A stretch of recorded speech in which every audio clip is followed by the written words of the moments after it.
seja Deus. Aleluia, aleluia. Vamos abrir nossa Bíblia no capítulo 10 do livro de Lucas. Estamos caminhando nessa jornada bonita de ler, estudar, e quem quer produzir uma cópia manual da Bíblia é realmente um desafio que poucas pessoas no mundo, durante a sua vida, concluirão, ou sequer tiveram a chance de ver alguém desafiá-los a fazer.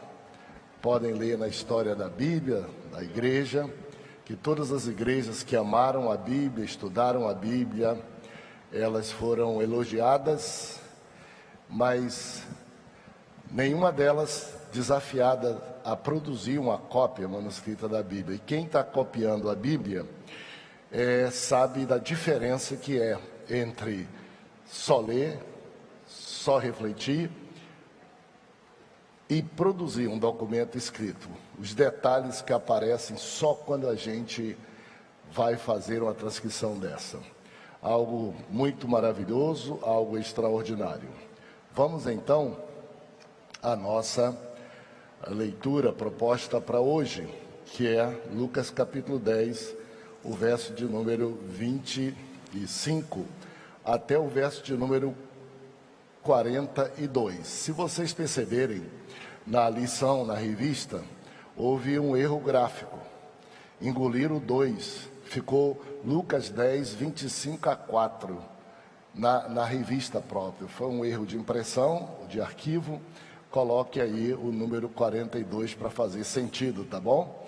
Dê uma observada que vocês acharão facilmente isto.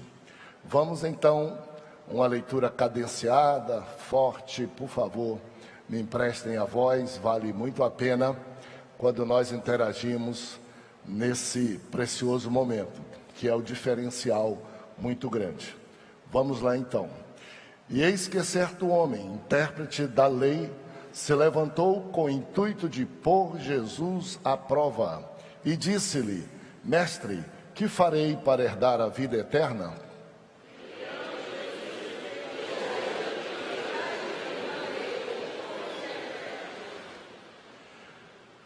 E a isto ele respondeu: Amarás o Senhor teu Deus de todo o teu coração, de toda a tua alma e de todas as tuas forças e de todo o teu entendimento, e amarás ao teu próximo como a ti mesmo.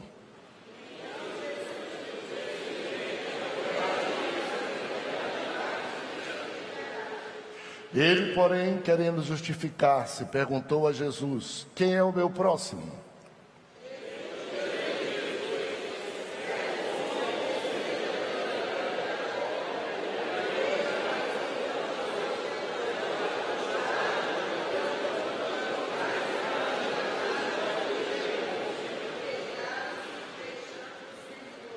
Casualmente, descia um sacerdote por aquele mesmo caminho e, vendo-o, passou de largo.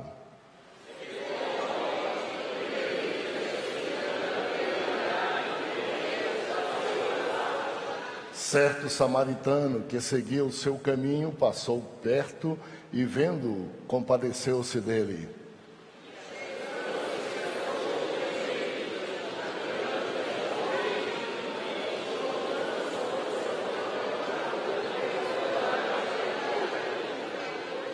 No dia seguinte, tirou 2 denários e entregou ao hospedeiro, dizendo: Cuida deste homem, e se alguma coisa gastares a mais, eu te indenizarei quando voltar.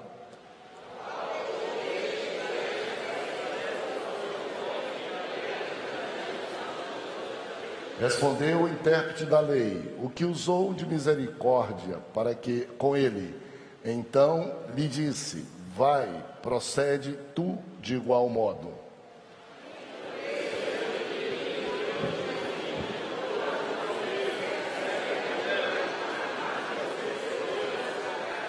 Tinha ela uma irmã chamada Maria, e esta quedava-se assentada aos pés do Senhor, a ouvir-lhe os ensinamentos.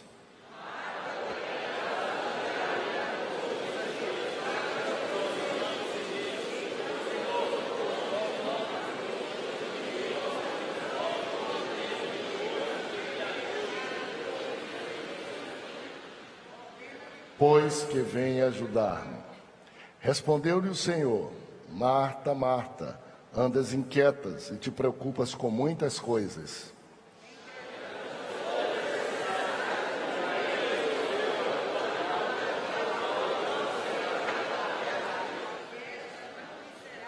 Muito obrigado, tome assento, parabéns. Nós lemos quase um capítulo inteiro da Bíblia Sagrada na igreja, junto com os irmãos. Nós estamos crescendo bastante, até mesmo na cadência da leitura. Parabéns a vocês por fazer um apelo aos que são apressados demais. Quando você se apressa, não tem jeito de voltar.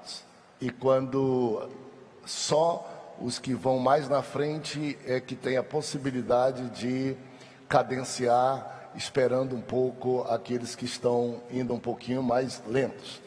Tá legal? Então, quando você sentir que você está indo sozinho, puxando a carruagem na frente, dá uma espaçadazinha para se juntar aos outros.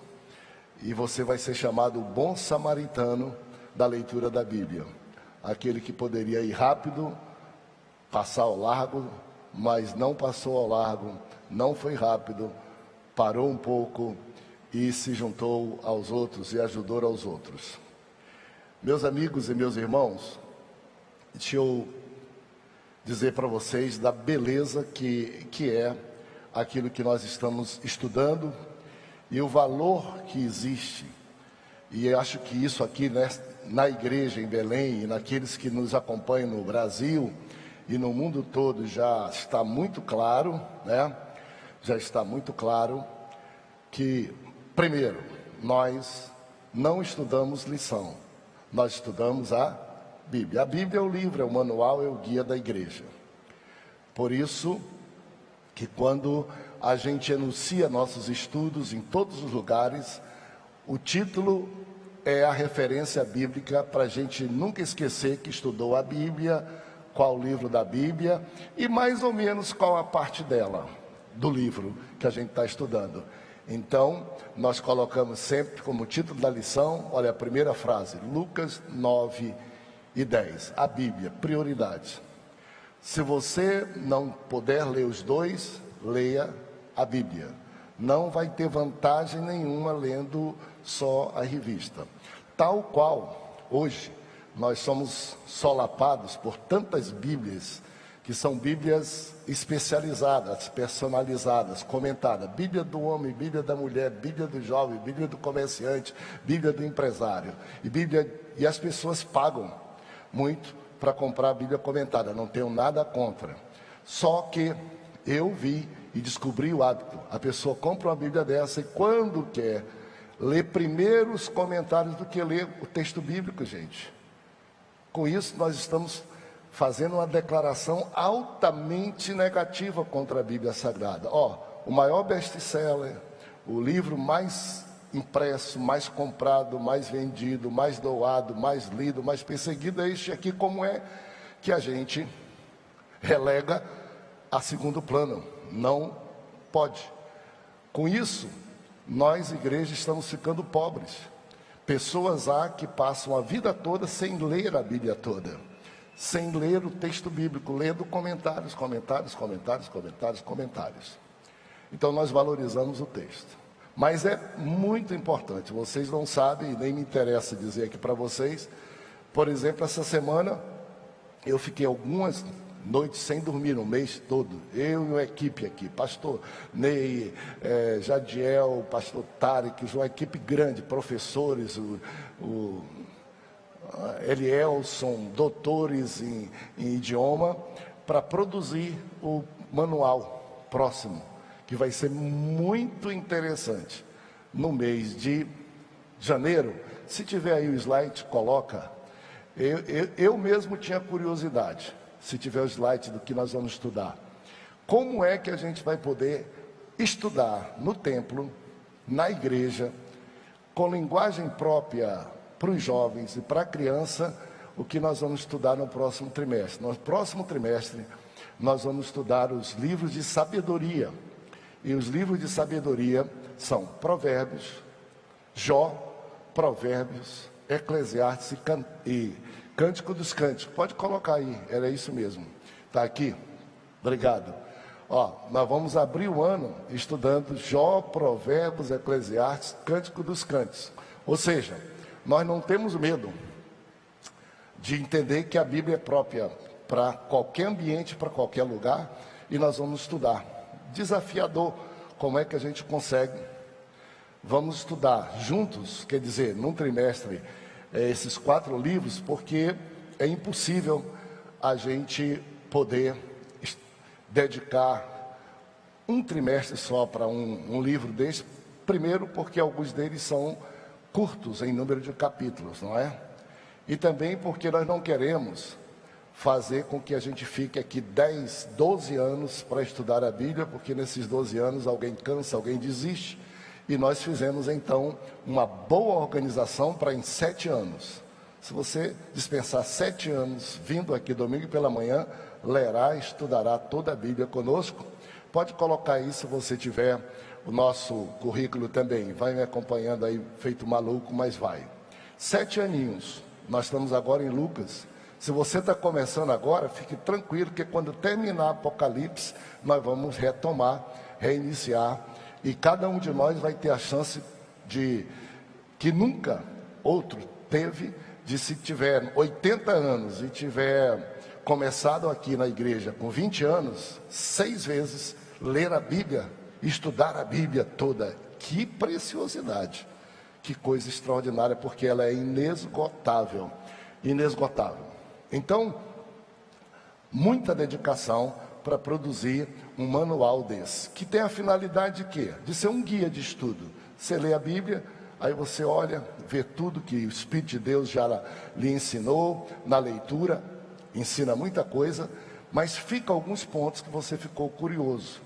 Esse manual entra para tentar isso. Ou então você lê e diz assim, é muita coisa, são muitos assuntos, eu não estou entendendo nada. Aí o manual entra para organizar, mostrar para você que esses capítulos, eles têm uma lógica, eles têm uma organização. Afinal de contas, a Bíblia foi inspirada pelo Espírito Santo, o Espírito Santo é o melhor professor. E os que escreveram também eram pessoas como Lucas, um médico, um doutor, que tinha certo cuidado em tudo aquilo quanto o Espírito Santo lhe utilizava. Aí entra o nosso manual. Logicamente que depois, se você for pegando manual, daqui a pouco você vai ter uma grande enciclopédia de comentário da Bíblia com pelo menos 7 vezes 4, 28 manuais desses. Pode encadernar, que tudo que você quiser, você diz assim, eu não preciso comprar um livro que eu não sei onde achar e que eu nunca vi. Você vai ter tanto a Bíblia quanto uma enciclopédia na sua prateleira. E o dia que você for para o céu, seus filhos vão ter boa curiosidade. Se não fizer por você, faça por eles.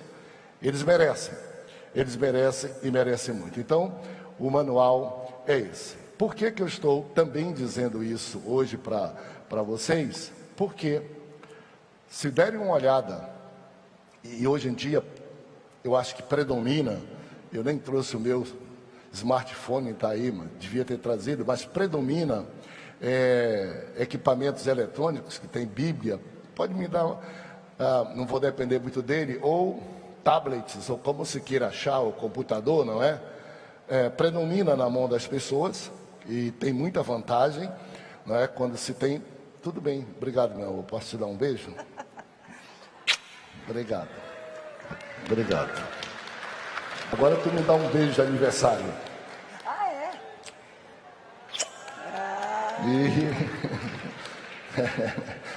Que coisa boa.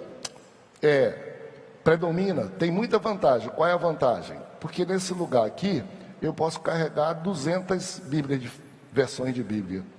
E eu posso em qualquer lugar consultar e carregar no bolso. Isso, não há quem possa ser contra o povo de Deus avançar. A gente está dizendo que avança pela fé, avança na tecnologia também. Mas há desvantagens. Desvantagem é que quando eu pego um smartphone ou talvez um tablet pequeno, eu não consigo ver páginas inteiras da Bíblia. Raramente. aí eu tenho dificuldade de olhar o conjunto daquela obra, daquele capítulo. E vocês sabem que nada tem significado por si mesmo. Uma das maiores orientações e regras de conhecimento da Bíblia é: examine o contexto, veja o que vem antes e o que segue depois, para você entender que mensagem se quer passar nesse instante. E isso é a coisa mais fácil que existe. Por exemplo, se eu disser aqui para Rebeca: Rebeca, sai, vocês vão dizer: e o pastor Samuel, que mal educado, logo com a esposa dele. Eu digo: Rebeca, você sai e traz a minha bolsa. Segunda frase explicou que eu não fui descortês, não mandei ela sair, não repreendi. Pelo contrário, eu pedi para ela me ajudar, como ela fez aqui. Então, o contexto vale muito. E aí é que entra o papel da gente ter uma bibliazinha impressa, porque ela mostra para a gente, pelo menos aqui, 40 versículos a 50 na página que a gente abre. A gente vê tudo, o cenário completo daquele ensino, antes e depois. Isso ajuda muito no estudo. Então, parabéns, eu uso muito isto aqui, mas eu não desprezo ter isso aqui, principalmente quando vou. E tem um apego, na verdade, e até na versão, porque na minha cabeça fica registrado, e a gente vai ficando mais velho, vai esquecendo, mas fica registrado qual o lado da página. Às vezes não sei o versículo, mas é desse lado. Aí eu vou procurando, e vou lá nesse lado e chega. Uma afinidade a isso. Então é muito bom a gente ter isto aqui. E isto é o que nós vamos ver exatamente nesse lugar, no estudo de hoje. Para a gente melhorar nossa dinâmica, vamos gritar, se for possível, é uma chance única. Eu vou perguntando e vocês vão respondendo, fundamentado aqui. Qual é o assunto da nossa lição hoje?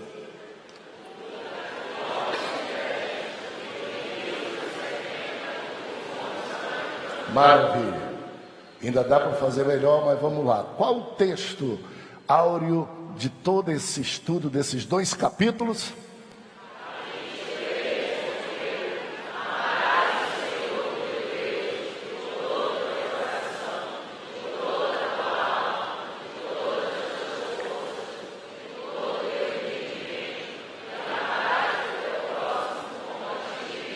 E bênção, parabéns. Todos nós hoje vamos sair daqui com ensinamentos bem aplicados a cada um de nós, que eu diria verdades práticas personalizadas. O Espírito Santo vai fazer isso. A cada necessidade você vai entender o que eu estou aqui falando, o que a Bíblia diz de um modo diferente que vai tocar a sua vida. Como não é possível pensar em tudo isso e nós não somos o Espírito Santo, nós sugerimos pelo menos uma lição prática, que todos nós devemos estar atentos para ela. Qual é essa verdade prática?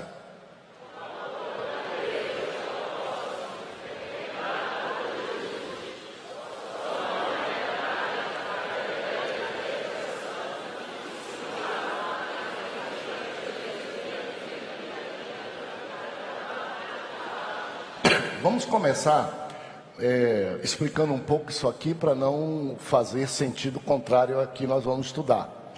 Olha o que é que o comentarista de nossa lição quis dizer: o amor a Deus e ao próximo, que está aqui no texto áureo. Ama o Senhor teu Deus de todo coração, alma, espírito, entendimento, e amarás o teu próximo. O amor a Deus e ao próximo, recomendado por Jesus, só se torna realidade através da evangelização e discipulado, que fazemos pelo exemplo de vida, complementado por palavras. A verdade prática não está dizendo que o amor a Deus e ao próximo, recomendado por Jesus,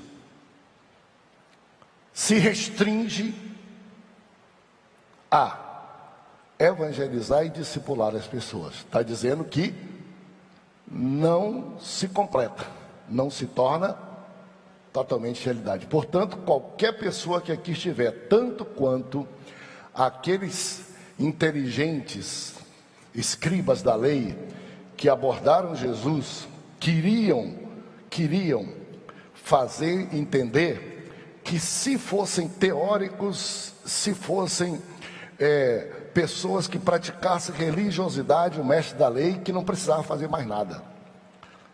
certo?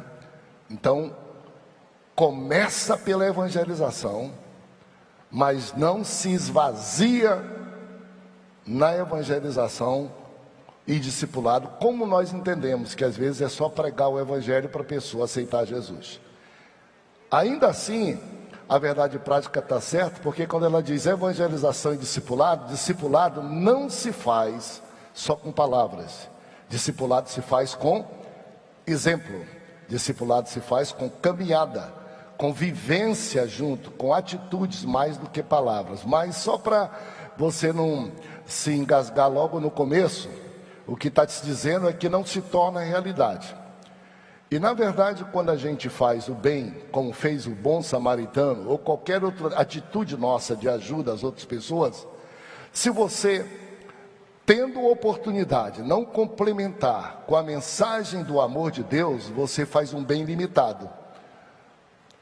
Porque todo mundo sabe que para nós o mais importante, e tudo começa com a nossa salvação, que é o bem melhor que nós temos. Então eu posso dar dinheiro, posso dar esmola, posso ajudar, pode fazer aquilo, mas se eu negar a alguém que tem fome de Deus, saber que aquilo eu faço porque o amor de Deus que move-se em mim, e negar a Ele o melhor de todos os bens, que é salvação, perdão de pecados, eu estou cometendo um erro, estou sendo um mau samaritano. Porque a mensagem que a gente dá às pessoas através dos nossos gestos, elas não podem fazer com que elas mesmas pensem que não há nada melhor. Nós cantamos aqui, não há nada, nada melhor, não há nada, nada melhor que meu Deus.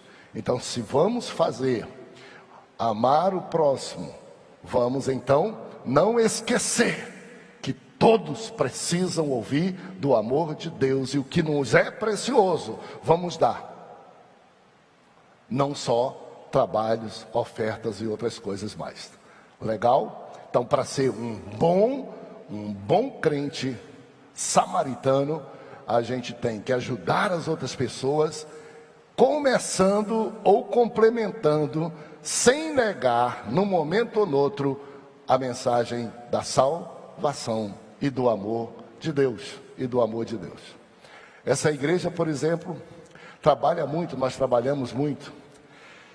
Uma das coisas bonitas que a gente faz em tantas outras é dar para famílias que não têm o lugar onde morar. Representa uma inserção social, uma promoção social violenta. Geralmente, essas pessoas que não têm onde morar gastam quase que tudo só para pagar aluguel. E quando a gente pode, a gente constrói uma casa. Essas pessoas vão viver bem, confortável, alegres, felizes, dignamente.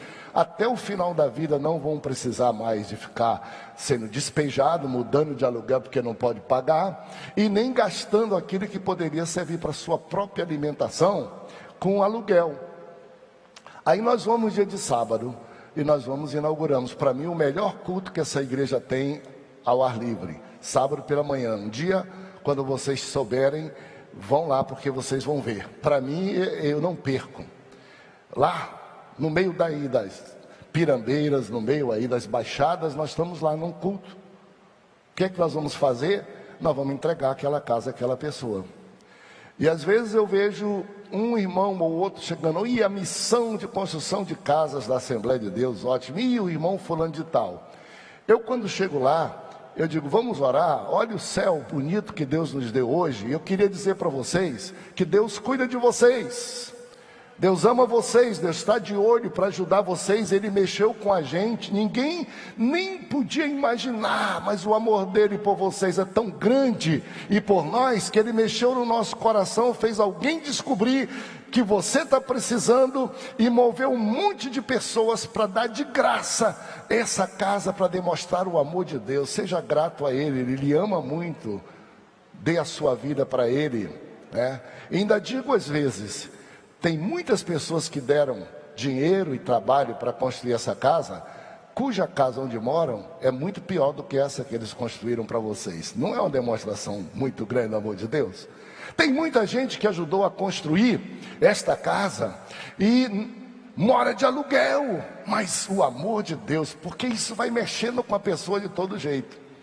E às vezes eu digo com alegria, só para vocês terem uma ideia, nesse bairro aqui existe templo da nossa igreja, templos da nossa igreja que são alugados, e a gente podia juntar o dinheiro para comprar esse templo. Nós precisamos, mas não juntamos. O amor de Deus nos trouxe ajudar você. E ainda às vezes digo com tanta alegria do céu, aqui nesse bairro existe templos nossos que são mais feios do que essa casa. Alguém humanamente disse, mas pastor, se é mais feio, por que constrói a casa? Por que não constrói o templo? Por quê? Não constrói o templo por causa do amor de Deus, e de não ser egoísta, e de não pensar só matematicamente, de dar testemunho do amor de Deus, porque gestos falam mais do que palavras, como dizem aí os sábios hoje, dizem palavras, como é que diz? E gestos arrastam. Palavras, como é que fala? Eu até esqueci agora. Palavras convencem, gestos arrastam, coisa parecida. Você entendeu? Até em eu não dizer direitinho isso aqui. Perfeito? Então nós fazemos tudo isso para que você possa ver. Nesse nosso caso, nós dizemos que nós vamos estudar o capítulo 9 e 10. Dê uma olhadinha aqui agora na proposta. Aí está a diferença de você poder depois dar uma olhadinha no manual na sua casa, para você não se atrapalhar, para você não criticar erradamente por que foi feito uma seleção. Dê uma olhadinha aí. Nós vamos estudar esses dois capítulos. Esses dois capítulos têm 104 versículos, gente. Como é que se estuda 104 versículos? Só se a gente der uma organizada, uma selecionada, senão vai ficar uma pequena salada na tua cabeça, né? Então vamos lá, nós vamos estudar primeiro. Qual o primeiro tópico? Isso, me empreste a voz. Qual o primeiro tópico? Nós vamos estudar o capítulo 9 até o capítulo 9, até o verso 2 do capítulo 10. O segundo tópico é qual? Nós vamos estudar do versículo 24, 3 ao 24 do capítulo 10. E o último tópico? Nós vamos estudar os últimos versículos do capítulo 10. Então nós vamos estudar os dois capítulos. Agora, se você pegar a sua Bíblia, no que... Hoje nós estamos sem câmera aqui perto, né? No que eu aconselho aqueles que têm a Bíblia em papel, e aí a limitação, abra aí no capítulo 9. Olhe só no capítulo 9, nós temos 12 assuntos no capítulo 9. Pega aí sua Bíblia que você vai ver. Aí já fica mais difícil o eletrônico, né? A não ser que seja um tablet que... O meu tablet funciona aqui, ó. Pequeno aqui, eu coloco ele do jeito que são as páginas da Bíblia, até para nesse ponto eu poder ainda, uma página da Bíblia completa.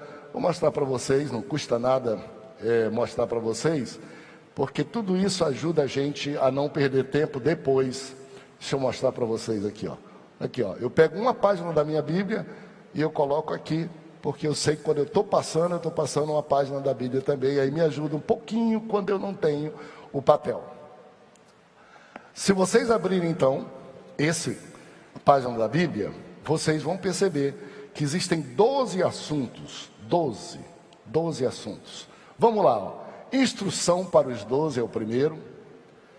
Herodes João Batista, a primeira multiplicação de pães e peixes, a confissão de Pedro, o discípulo deve levar sua cruz, a transfiguração, a cura de um jovem possesso, de novo Jesus prediz a sua morte, o maior no reino dos céus, Jesus ensina a tolerância e a caridade, os samaritanos não receberam Jesus, Jesus põe à prova quem queria segui-lo. 12 assuntos só no capítulo 9.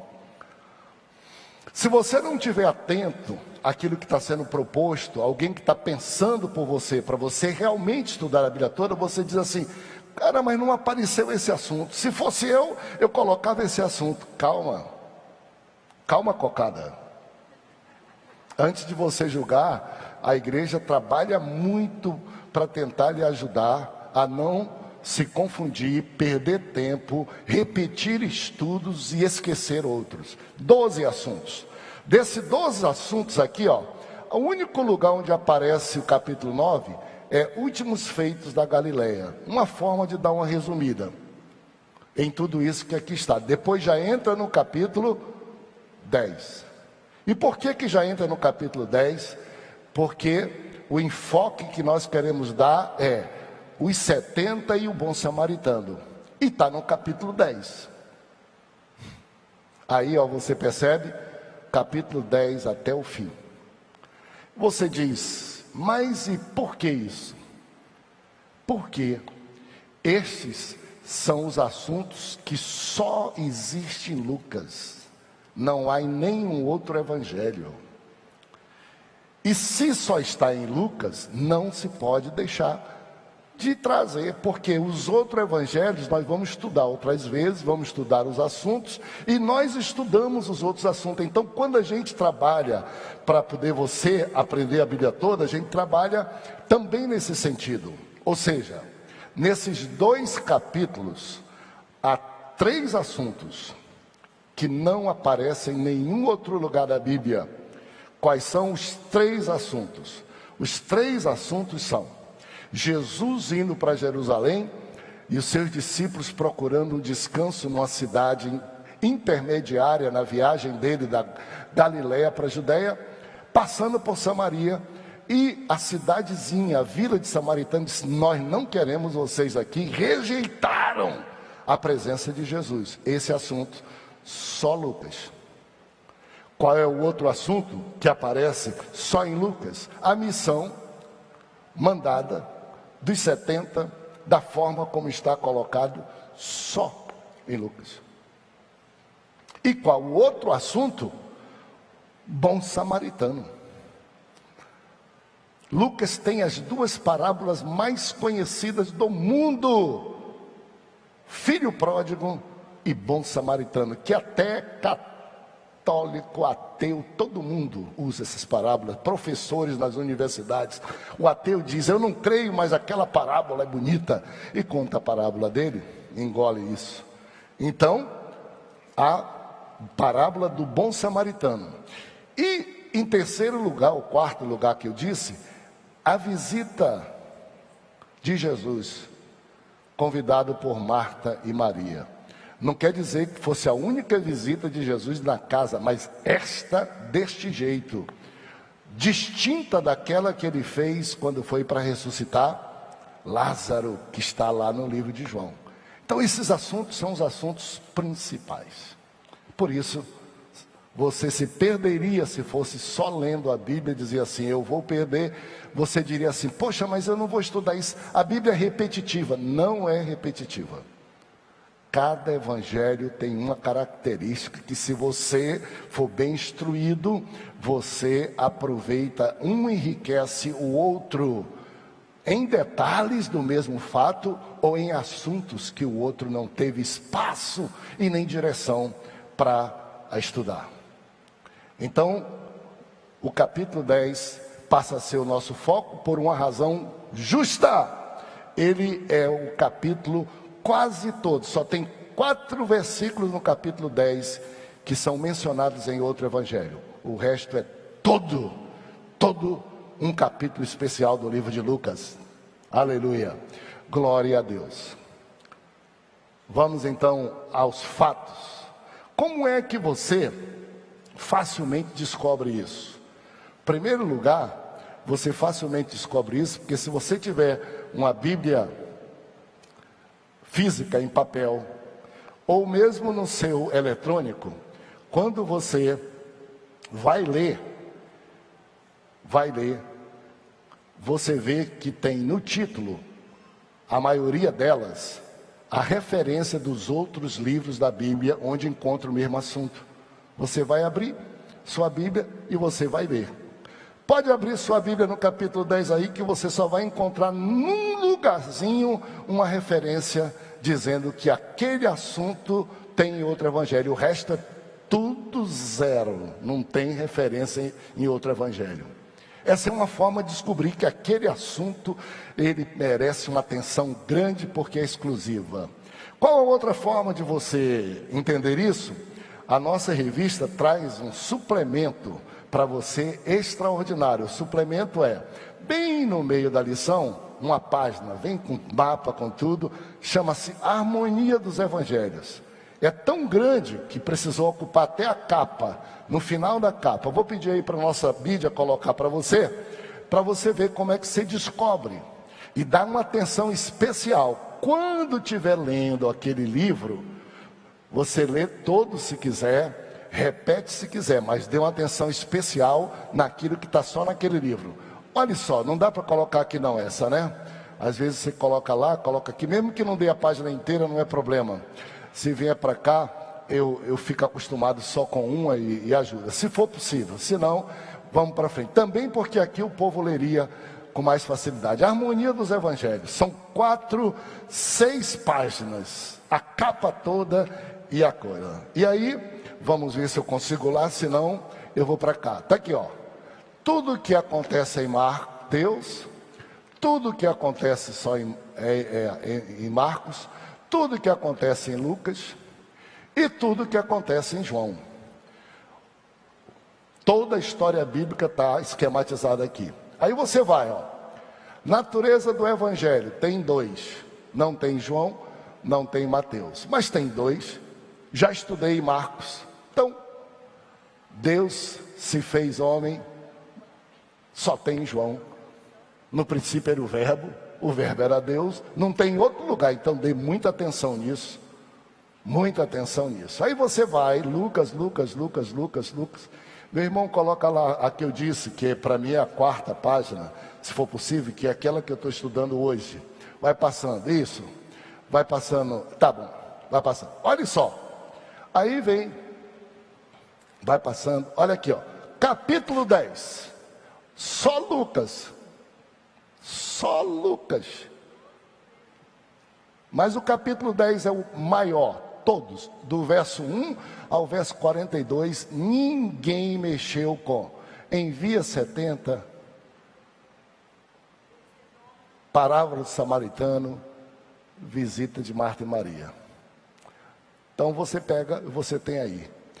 É uma ferramenta de trabalho, que a gente trabalha muito, a gente gasta gratuitamente muito tempo, dizendo, nós vamos levar para a igreja. A gente não chama muita atenção disso, porque não é o nosso objetivo. De vez em quando vale a pena a gente reavivar como se complementa a revista, porque você pode dizer assim, já que eu tenho a Bíblia, para que então revista? Você poderia dizer assim, por que perdem tanto tempo fazendo a revista? Porque é importante para a gente dar uma olhada nesses detalhes. Agora, feito tudo isso, o que é a proposta principal? Eu não sei se a mídia, eu não uso muito, pode colocar Lucas capítulo 1, verso 1 a 3, ou vão abrindo a Bíblia aí, porque se achar primeiro eu leio aqui, para você ver e entender tudo que está aí. Vamos lá, mídia, tá? Olha o que diz, abrindo o livro de Lucas, o que Lucas diz, visto que muitos houve que empreenderam uma narração coordenada dos fatos que entre nós se realizaram, conforme nos transmitiram os que desde o princípio foram deles testemunhas oculares e ministro da palavra, igualmente a mim me pareceu bem, depois de acurada investigação de tudo, desde a sua origem, dar-te por escrito, excelentíssimo Teófilo, uma exposição em ordem, para que tenhas plena certeza das verdades que foste instruído. Lucas era um médico que tinha passado pelos melhores momentos e via discussão. E diziam, isso é uma fé sem formatação. É uma fé de gente simples, Lucas, na universidade, em todo lugar. Não, não se engane. Teve muita gente, Mateus, Marcos e João, testemunha ocular de tudo, gente. Juntem, comprovado. Além disso, dos três, é como se Lucas dissesse, uma harmonia. Lucas é quase com harmonia de tudo. Eu ainda peguei, botei na ordem, e fatos que não apareceram nem num nem outro, mas eles viram, me contaram, eu coloquei para que você, Teófilo, importante, oficial, romano e grego, você não tenha dúvida, se você quiser ler um tratado mais completo, eu me esforcei para fazer para você. Bom, quando alguém diz isso, inspirado pelo Espírito Santo, a gente precisa abrir o olho e precisa prestar atenção. Prestar atenção. Em tempos passados, nós íamos estudar na escola dominical, uma lição, e a gente estudava. Um dia vamos estudar sobre um assunto, a gente estudava em Gênesis, no outro domingo estudava em Salmos, no outro domingo estudava Apocalipse, no outro domingo estudava tudo, lembram? Mais ou menos essa foi a nossa vida toda. O professor chegava e dizia, abre agora, leia agora em Mateus, leia agora em João, leia agora em Atos, leia agora em Apocalipse. E a gente saía sem saber muito qual era o foco. Por quê? Era um assunto temático na visão de muitos. Nós agora estamos fazendo diferente. A gente, ao invés de fazer um apanhado de tudo, vamos dizer aí, nós dizemos, vamos estudar e procurar entrar no propósito do Espírito Santo, no coração daquele escritor, para ver o que é que ele queria dizer com essa ordem de assuntos. Deu para você entender? Eu posso pegar a Bíblia e dizer, vou fazer um quebra-cabeça de tudo o que a minha cabeça dá. Dá um versículo daqui, um versículo daquela. Bom, por que a Bíblia está assim? Por que o livro de Lucas é assim? Por que os assuntos foram encadeados assim no livro de Lucas? É bom que você saiba que a ordem do livro, a organização dos livros, é outra coisa. Velho e Novo Testamento. Ele não tem ordem cronológica. Mas o escritor, ao ser levado pelo Espírito Santo, o Espírito Santo queria dizer alguma coisa e inspirou aquele escritor a escrever, para dizer aquilo que o Espírito de Deus queria, e para dizer aquilo que ele queria, essa ordem era a ordem melhor. Aí nós dissemos, ei, não vamos discutir mais, que tema? Vinda de Jesus, qual assunto é importante para a igreja? Vamos dizer, a Bíblia manda, a Bíblia governa. Vamos estudar o livro como o Espírito Santo inspirou aquele escritor a escrever. A pergunta vem, então por quê que esses três assuntos entraram em Lucas nesse momento? O que é que o Espírito quer dizer à igreja através disso? Os três entraram nesse momento. É isso que eu vou terminar dizendo rapidinho com vocês, porque o meu horário já foi, mas eu me sinto realizado, porque eu acho que todos nós precisamos gastar muito tempo para entender o conteúdo do ensino e menos tempo para entender a mecânica. Mas uma hora ou outra tem que relembrar qual é a mecânica que nos ajuda a garimpar o que há naquele texto. Vamos lá então? Por favor, alguém pega a Bíblia para mim e vamos lá. Da Galileia para Jerusalém. Últimos feitos na Galileia. Capítulo 9, verso 21. Leia para mim bem alto. E aconteceu que, ao se completarem os dias em que devia ele ser assunto ao céu, manifestou no semblante a intrépida resolução de ir para Jerusalém. Olha só, aconteceu que ao se completar os dias em que havia de ser assunto ao céu, ou seja, em que Jesus considerava que ele já tinha feito naquela região tudo, e que estava se aproximando o tempo de ele ser levado ao céu, portanto ele tinha que se mover na direção dos últimos acontecimentos que se dariam na região da Judéia, em Jerusalém. Jesus tinha que sair da Galileia, porque Lucas se ocupa muito até aqui com o que foi acontecido na Galileia, em torno do mar da Galileia. Agora ele tinha que vir para perto do Mar Morto, para Jerusalém, onde ia se acontecer todos os assuntos que iriam acontecer.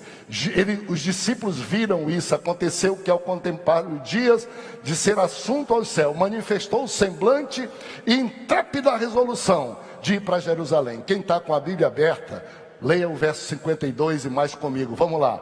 Olhe só, como é que isso se deu. Verso 52 do capítulo 9.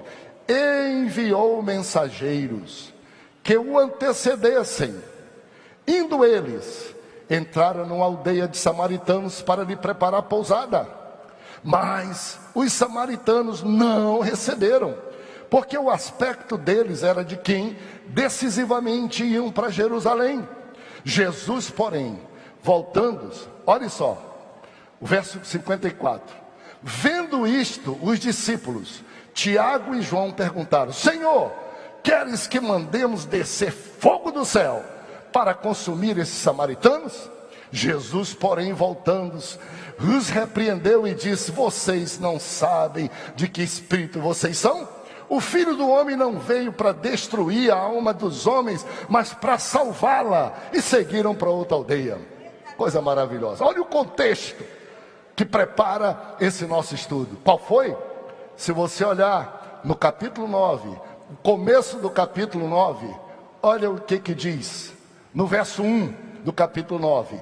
Tendo Jesus convocado os 12, deu-lhes poder e autoridade sobre os demônios, para efetuarem curas, e também enviou a pregar o reino de Deus, e disse: não leveis no caminho bordão, alforje, pão, dinheiro, nada. Na casa em que entrardes, ali permanecei, e onde quer que vos receberam, não vos receberem, ao sairdes, sacudi o pó dos vossos pés. Então, saindo os 12, percorreram as aldeias anunciando o evangelho. Começa o capítulo 9 dizendo que Jesus convidou 12, os 12 apóstolos. Termina o capítulo 9 dizendo que esses 12 apóstolos, caminhando com ele, não entenderam o que aconteceu em Samaria e queriam tomar decisões altamente punitivas e espirituais contra um povo. E Jesus disse: ei, vocês estão por fora, vocês não sabem de que reino são, não. Nós não somos para destruir ninguém, nós viemos para salvar alguém. Aí diz a Bíblia que foram para outra aldeia. Sabe o que Jesus estava dizendo? Resolvam problemas políticos de jeito político e não metam a fé no meio disso. Não quiseram, outros nos aceitam. Por que vocês vão brigar, matar os outros, uns aos outros? Se um não aceita, mas outro aceita. O evangelho é para todos. E não misturem assunto de amor e de salvação de Deus com problemas geopolíticos. Hoje, rapaz, esse nosso estudo é muito atual. Está muito atual, não está? Eu não precisei citar nomes, vocês já estão dizendo. O que é que o pastor quer dizer? Isso mesmo. É isso mesmo. É isso mesmo. O evangelho não pode se restringir a limitações humanas, nem de quem segue Jesus. Nem de quem segue Jesus. Bom, entenderam? Os samaritanos não quiseram. Vamos então, como é que Jesus resolve isso? Jesus resolve no capítulo 10. Por favor, leia o capítulo 10. 1. Depois disto, o Senhor designou outros 70 e os enviou de 2 em 2, para que o precedesse em cada cidade e lugar aonde ele estava para ir. Primeiro veio Jesus sozinho, depois salvou os discípulos que chamou, o apóstolo mandou 12. Mas a missão era muito grande, não era só dos 12, não era só de Israel, não era só dos discípulos, não era de quem é vaidoso. A missão de Jesus era espalhar para todo canto e para todo mundo o evangelho. Chegou a hora que ele disse: está pouco, preciso de mais gente. Todo mundo pode ser discípulo. Vocês são chamados apóstolos porque vocês são os primeiros, mas eu preciso de muita gente. Jesus ampliou e pegou 70. Primeiro, no versículo 1 de 9, Jesus chamou os 12.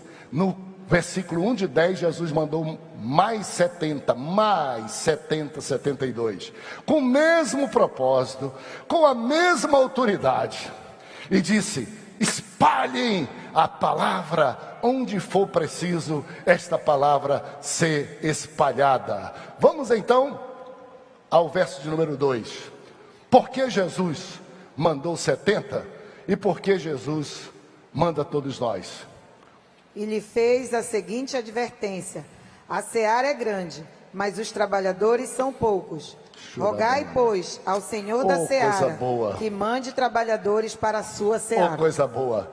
O mesmo que Jesus disse para os 12, disse para os 70.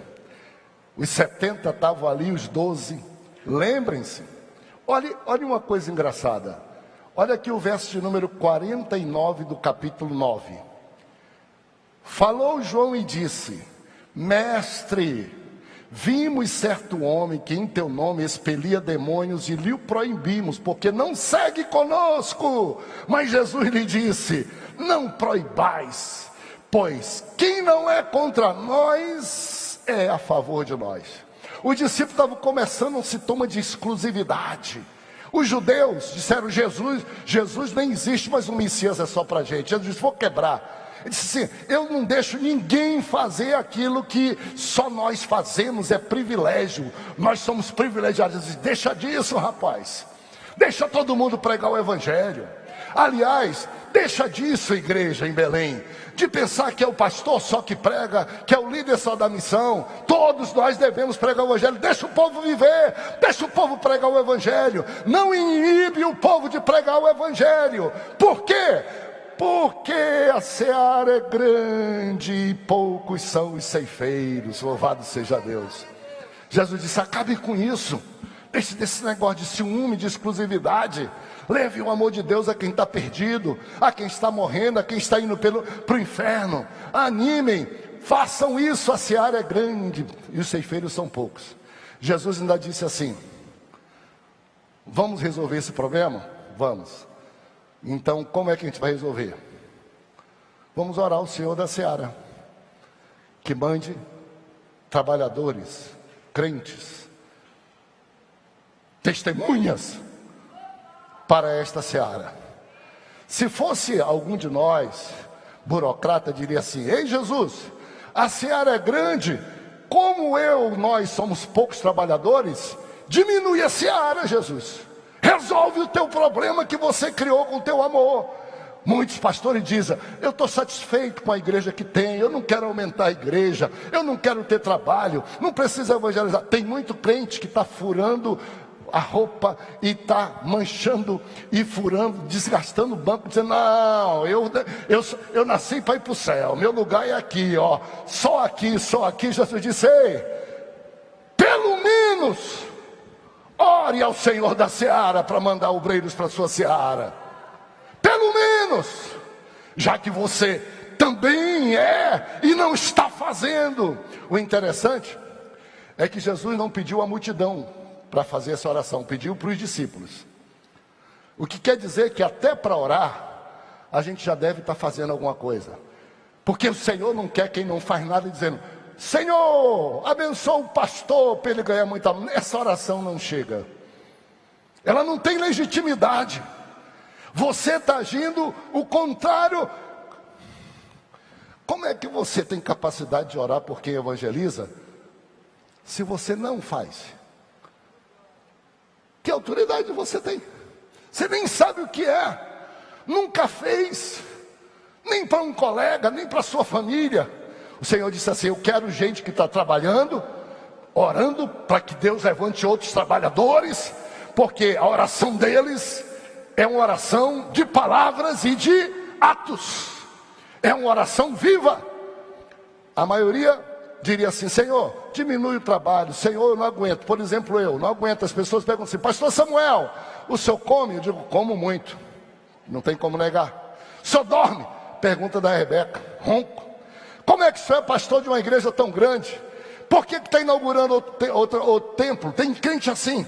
Por que está fazendo aquilo? Porque cale a sua boca, vai ajudar a fazer, e o Senhor vai te chamar. Ora comigo para que mande obreiros, você é um deles para fazer a obra de Deus. Ajude quem está fazendo, faça alguma coisa.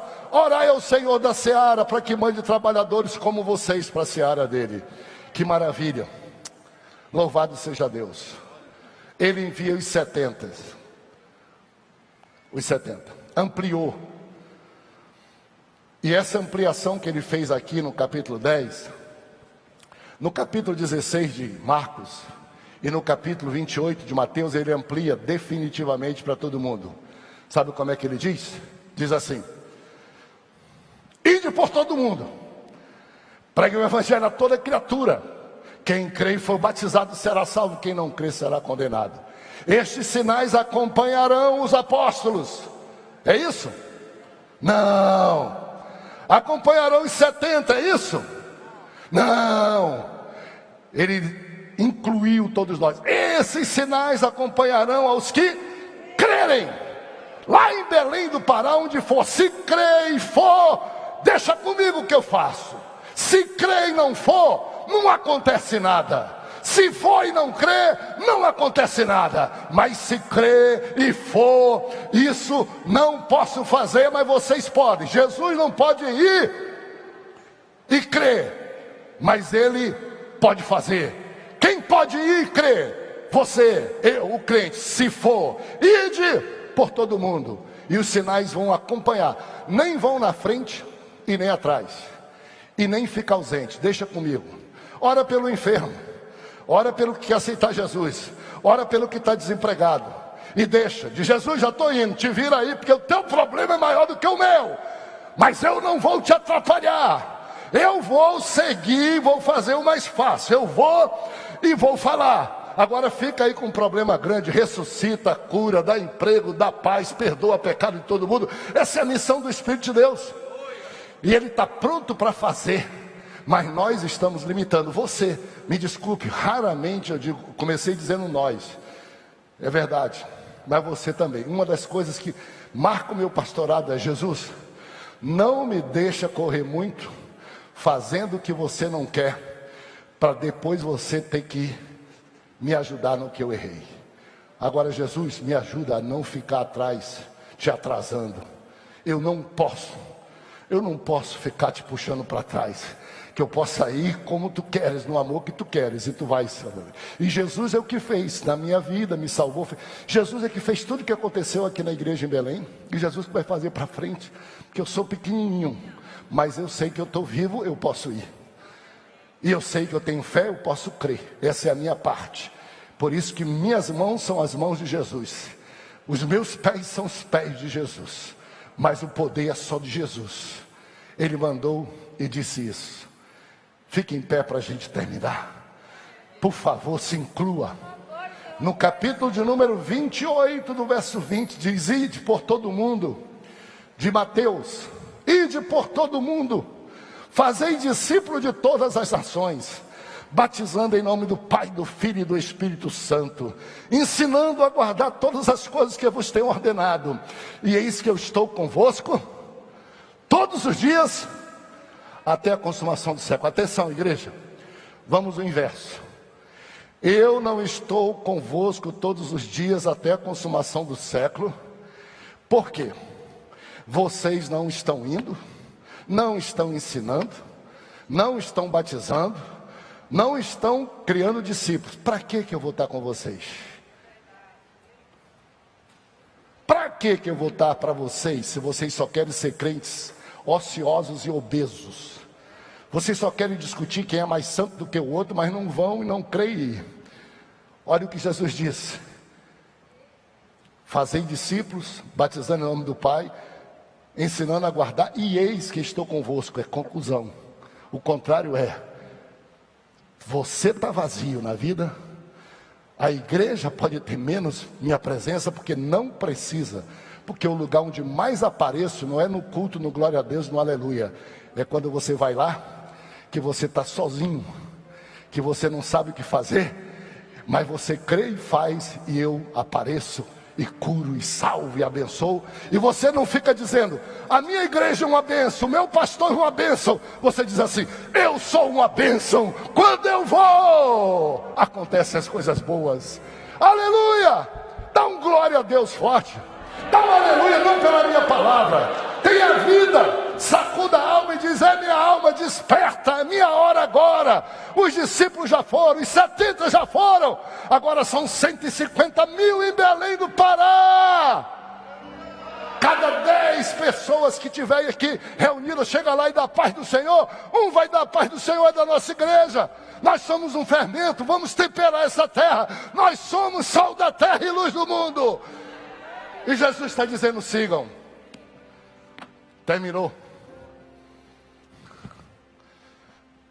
Jesus resolveu terminar tudo contando uma história. Por quê? Porque até essa altura, veja o que diz o verso de número 1. Diz que os mestres da lei chegaram com desculpa para Jesus, dizendo, não, para que tu mandou 12? Por que tu mandou 70? Para quê? O que é que eu devo fazer para ter a vida eterna? Jesus disse, o que é que a lei diz para ti, rapaz? Ele diz, ama o Senhor teu Deus, ama o teu próximo. Ele disse, então faz isso. Desculpa de crente velho, de pastor. Jesus disse, vai evangelizar. Vai fazer a obra que eu estou mandando você fazer. Vive. Você diz, mas Senhor, como é que eu faço? Qual é o meu próximo? Gente, que pergunta ridícula. Se na sua família tem gente morrendo sem Jesus, se no seu vizinho, no seu trabalho, na sua escola, que pergunta ridícula. Jesus disse, vou contar uma história para vocês. Qual é o contexto do bom samaritano? Contexto da missão, contexto de serviço na igreja, contexto de gente indo, contexto de gente descobrindo como é que pode ser útil às pessoas. Esse é o contexto do bom samaritano. Não é uma parábola por si mesma de cuidado, e não é uma palavra que diz assim, se eu tiver boas obras eu sou salvo. Não, o contexto é diferente. O contexto é, faz o trabalho, você já é salvo. Faz o trabalho, você já é meu discípulo. Faz o trabalho, você já é meu apóstolo. E vocês, religiosos aqui de Israel, que tomam conta da religião, manipulam, estão se desculpando. Por que vocês não creem em mim, não fazem o trabalho? O Senhor disse, vou fazer. E começou. Um certo homem descia de Samaria para Jerusalém. No caminho, muito igualzinho hoje. Eu moro hoje em Ananindeua. Descia de Ananindeua para Belém.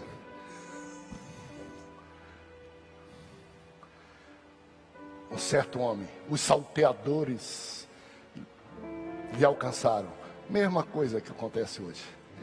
Os irmãos dizem, pastor, venha morar aqui dentro do templo, o senhor não precisa sair daqui, porque tem perigo. O senhor vem de onde? Eu falei, pois é, do distrito industrial. Ih, pastor, não faça isso. E tomou tudo que ele tinha e machucou. Crueldade do ser humano. Porque se fosse só porque estava precisando e tivesse pedido ou tomado alguma coisa, já era ruim. Mas hoje o ser humano embrutecido primeiro mata, machuca, para ficar com a porcaria que às vezes é um dinheiro tão pouco. Ou vai e pega uma senhora, um senhor aposentado que recebeu menos o salário mínimo e pega, diz, isso é muito pouco, e mata depois. Ô crueldade, ô mundo. E a crueldade do mundo clama contra Deus, e a gente ora, Senhor, acaba com a violência. Jesus disse assim, ei, vai evangelizar. Você mesmo era ladrão, você foi assassino, não foi? Você foi, não foi? Olha só que mudança aconteceu. Dá um jeito, começa fazendo alguma coisa. Com um milagre meu, quando você ora, eu vou responder, mas ajuda, ajuda. Seja meu servo, não queira ser o meu senhor, não queira mandar em mim. Aí, O homem ia morrer sem nada. Era domingo pela manhã, isso sou eu que estou dizendo. Aí um sacerdote, pastor Samuel Câmara, veio para culto em Belém. O homem estava aí na esquina, morrendo. Entrou no templo por esse lado de cá para não olhar o que estava lá, o sacerdote. Estou de terno, estou de gravata, sou importante. Aí veio outro levita, líder na igreja. Cantava, adorava, tocava aqui como os irmãos. Eu acho que o sacerdote disse, manda avisar o levita aí. Aí o levita pegou e disse, eu vou pelo outro lado ali, pela João Balbi para entrar, porque eu nem vou passar aqui por perto. Aí, samaritano, um certo, não tem o nome. O nome dele não era Bom Samaritano. Veio e viu aquilo e disse, eu vou lá. Ao invés de entrar pelo portão do outro, não vou lá. Chegou lá o homem morrendo. Ele untou as feridas, passou o remédio que tinha, viu que o homem estava vivo, colocou sobre sua montadura, sua cavalgadura. Aparentemente ele foi a pé puxando. E na próxima hospedaria, ele ficou com aquele homem o dia todo e a noite toda, para ver o que acontecia. Para a polícia não chegar a dizer que foi ele ou que foi outro. Essas coisas todas que a gente diz, opa, eu nem vou tocar, tem que ter cuidado. Eu não estou dizendo que façam de qualquer jeito, não. Mas aquele homem disse, se a polícia vier, eu vou dizer o que foi que eu fiz. Ela sabe que aqui é assim ruim. Ela sabe que não falta bandido, mas que falta gente que cuide de aflitos, falta. Que a igreja é importante, é. E quando foi pela manhã, o homem estava mais recuperado, ele disse, olha, ele não pode caminhar agora, não deixe ele ir sozinho. Está aqui a diária, 2 diárias dele. 3 dias, geralmente, está aqui a doutora, posso estar falando besteira, mas a experiência me diz. Eu digo para os meus filhos, para os meus netos, para minha esposa, quando acontece alguma coisa, ferida, um corte, eu digo 3 dias.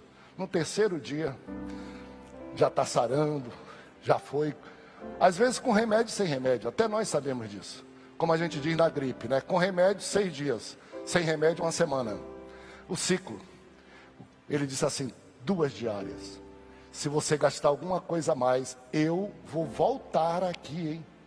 Eu não ia voltar não, mas é tão importante esse homem. Eu vou voltar aqui, e se gastar mais eu vou dar. Eu tenho a impressão que ele voltou ali, dizendo assim, vou pegar esse homem e vou levar ele para casa.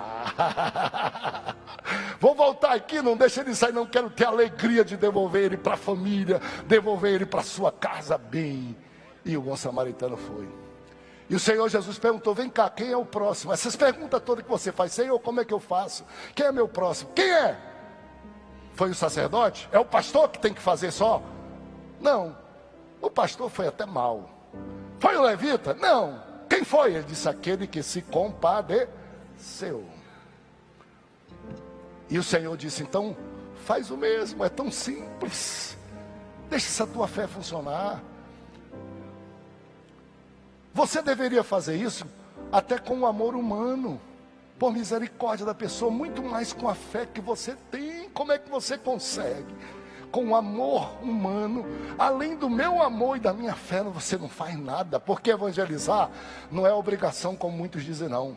É gesto de quem ama, é gesto de quem é grato. Dá de graça o que de graça você recebeu. Não, obrigação, todo mundo diz obrigação. Mandou, eu penso diferente, porque quando é obrigação você vai empurrado, cara feia. Quando é gesto de gratidão e de amor, você vai feliz. Eu termino, meus irmãos, como Jesus é interessante. Olhe como Jesus resolveu o problema dos apóstolos, dos discípulos que queriam acabar com a cidade. Vejam que às vezes crente, pastor e líder quer resolver os problemas do modo mais simples que não resolve. O pastor diz assim, não vou aumentar o tempo porque dá trabalho. O crente diz assim, não tem lugar no estacionamento, por isso eu não vou naquela igreja. Tudo a gente quer reduzir egoisticamente. Como fizeram os apóstolos, vamos botar fogo, até destruir os outros, para não dar trabalho, para não incomodar, que a gente tem que evangelizar, a gente diz, mata todo mundo. Jesus resolveu com uma história. O que foi que Jesus disse? Vocês lembram que os samaritanos não gostam dos judeus? Vocês lembram que eu estava precisando sair de Jerusalém, o contrário, da Judéia para ir para Galiléia, e eu resolvi passar por Samaria. Lá tinha uma mulher prostituta, e vocês lembram que eu conversei com ela? Vocês disseram: o que você está fazendo conversando com essa mulher? Muito mais prostituta. O que você está fazendo aqui em Samaria? Você não pode, fica impuro contatando com essa gentalha. Vocês lembram disso? Os apóstolos. Vocês lembram que a gente estava vindo o contrário? Daquela vez eu ia daqui para lá, agora nós estamos vindo de lá para cá. Eu pensava que já era tempo suficiente para vocês terem aprendido. Aí eu venho de lá para cá, para os meus últimos dias, para medir se vocês cresceram na fé ou não. E vocês entram numa vila simples, as pessoas se assustam, e vocês vêm pedir para mim mandar fogo do céu deixar vocês. Vocês não sabem, vocês estão por fora. Não é por aí não. Eu não mato ninguém não, eu dou vida. Eu vim para trazer vida para as pessoas. Vocês lembram disso? Se fosse vocês, pela cabeça de vocês, o que vocês fariam com Samaria e o que fariam com os samaritanos? Nunca passariam por lá, chamariam de povo imundo e pediriam fogo para matá-los. Pois é, deixa eu contar a história, como os samaritanos são preciosos para nós, como esses que vocês desprezam, como esses que vocês não querem, porque vocês olham só do ponto de vista de autojustificação, e eu olho do ponto de vista da salvação, eu olho do ponto de vista do céu, da missão. Por isso eu vim do céu. Eu não tive por usurpação ficar na minha glória, eu me despi e vim aqui. Eu amei vocês de tal maneira, como vocês são sãs, não precisam de médico, e eu vim. Vocês não aprenderam isso? E Jesus contou a história do bom samaritano e perguntou para os religiosos, para os discípulos, quem foi que agiu como salvo, como um cristão? Quem agiu como próximo do outro? Foi quem tinha carteirinha de membro, quem usava gravata, quem era da Assembleia de Deus? Não. Foram os samaritanos. Por isso, o título, o bom samaritano, não está no texto da Bíblia, foi dado depois, porque o exemplo queimou tanto dentro da pessoa que o comentarista que organizou a Bíblia disse: tem que botar um bom aqui para ele, bom samaritano. Ei, crente da Assembleia de Deus, será que você gostaria de adicionar um título a você, bom servo, como Jesus disse? Não é fácil ganhar o título de bom não. Jesus disse: olha, eu tive fome, me deste beber, sede, me deste comer. Eu estava morto e você foi com o melhor presente, me anunciou o evangelho, hoje seu salvo.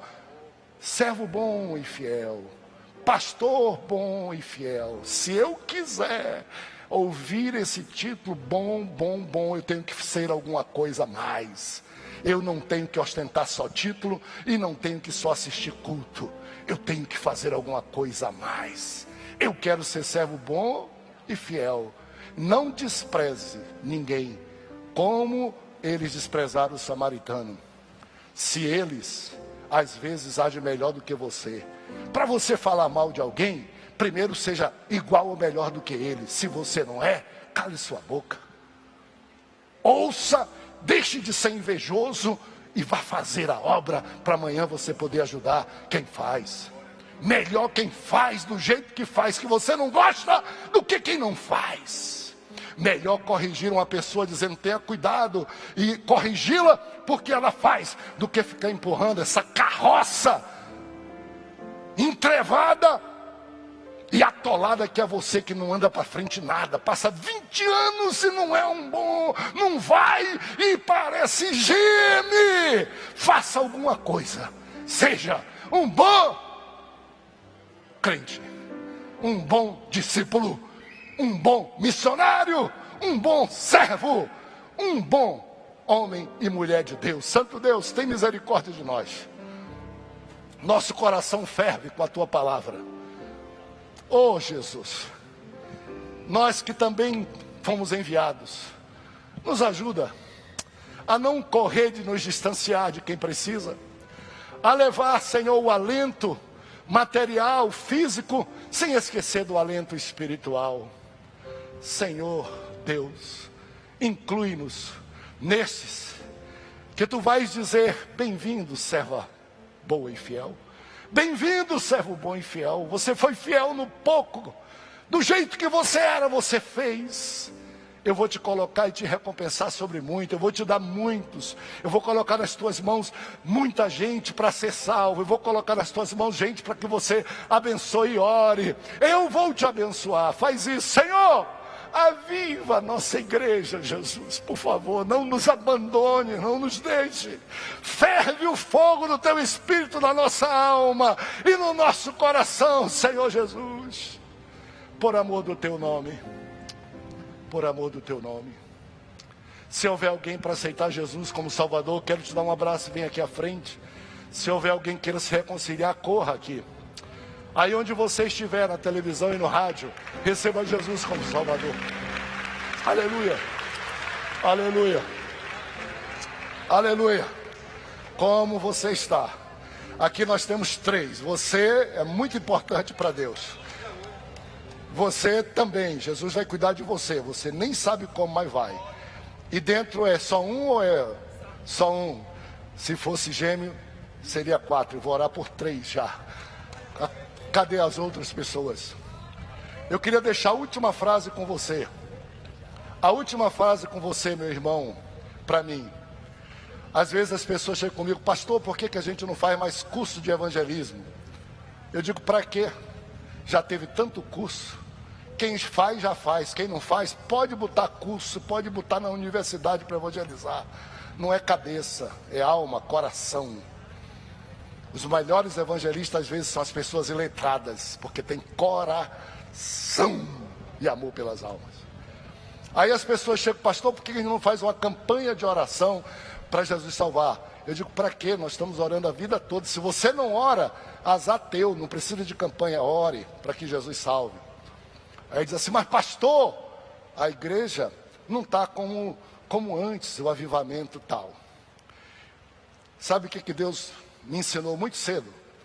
E ontem eu estava pensando, ele falou no meu coração: se você quiser ser santo, se você quiser ser cheio do Espírito Santo, se você quiser orar mais, o melhor jeito é fazer a obra de Deus. Porque fazendo a obra de Deus, você sente necessidade de orar mais, você sente necessidade da ajuda de Deus, porque você está lá fazendo a obra de Deus. Aí você diz: amanhã eu vou me enfrentar com aquele patrão, o bicho é bruto, não quer nada, vai me esculhambar. Você diz: eu vou orar antes. Porque na igreja tem crente que está obeso, orando para Jesus salvar, orando para Jesus encher do Espírito Santo, e ele está só tufando, vai explodir dentro da igreja, porque não faz o que precisa ser feito. Melhor profilaxia ou melhor remédio para uma igreja santa é cada um de nós fazendo lá fora o que Deus nos mandou fazer. A gente fica santo, esbelto, busca Jesus, ora, quando vem para a igreja dá mais glória a Deus, a gente fica saudável, porque não adianta, tá aqui a doutora e tudo. Hoje em dia o cara diz: quer ficar bom? Fecha a boca e faz exercício. Fecha a boca e faz exercício. Crente guloso, só quer para si mais e mais, sem suga, tufando. Os médicos dizem isso. Faz exercício, exercita-te na verdade, dá de graça o que de graça recebeste. Vai, faz, cumpre a obra de Deus. Santo Deus, eis aqui o fruto da tua misericórdia. Eu não sei o nome, não sei as necessidades, não sei como estão vivendo, não sei, Senhor Deus, nem como esta criança está, mas o Senhor é o Senhor da vida. Assim como essa criança está sendo gerada, tu gerastes este homem e gerastes esta mulher, que agora, Senhor Deus, estão cuidando desta vida. Que esta criança nasça num lar abençoado e feliz. Que esta criança seja feliz a vida toda. E que seus papais, nesse dia, tenham, Senhor Deus, interrompido o poder do pecado, o poder do vício, Senhor, o poder, Senhor Deus, que tem os dominado, e eles saiam daqui cheios de vida, sejam ótimos e possam viver livres, felizes e abençoados. Cuida de nós, quem está te recebendo longe daqui, Senhor, onde for, no nome de Jesus, aleluias, amém. Amém. Deus abençoe vocês. Não vem abraço. Vou lhe dar um abraço. Glória a Deus. Aleluia. Vem cá que eu vou...